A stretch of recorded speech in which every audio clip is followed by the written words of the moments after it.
आयुष्यात ना अशा काही गोष्टी असतात की आपल्याला असं वाटत असतं की आपल्या मुलांचंही कोणी कोडकौतुक करावं वगैरे, पण तसं आपल्या बाबतीत काही झालेलं नसतं. पण अपेक्षा मात्र आपल्याकडून सगळ्यांच्याच असतात की यांनी हे केलं पाहिजे, त्यांनी ते केलं पाहिजे, पण स्वतः मात्र ते काही करत नसतात. पण चला सोडा, या विषयावरती बोलण्यापेक्षा आपण तो विषय सोडून दिलेलाच बरा. आपल्याला जेवढं करायचं तेवढं आपल्या परीने करायचं.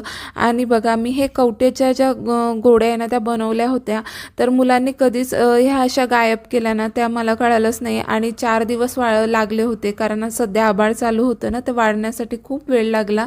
त्यानंतर बघा, हँडमेड ज्वेलरी माझ्याकडे आली होती.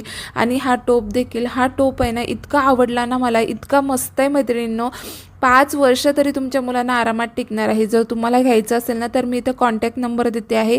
आपलं हँडमेड बनवलेलं आहे. जर घ्यायचं असेल तर त्या ताईंना तुम्ही किंमत वगैरे विचारू शकता. आणि बल्कमध्ये सुद्धा ते ऑर्डर घेतात. तर त्यांनीच मला ह्या नथी वगैरे पण दिल्या होत्या छोट्या मुलींच्या, आणि ते ज्वेलरीसुद्धा बनवतात. तर तुम्हाला कॉन्टॅक्ट करायचं असेल तर नंबर मी देतेच आहे. आणि असा होता आजचा व्लॉग. आणि आवडला असेल तर नक्की लाईक शेअर करा आणि कमेंट करायला विसरू नका. बाय.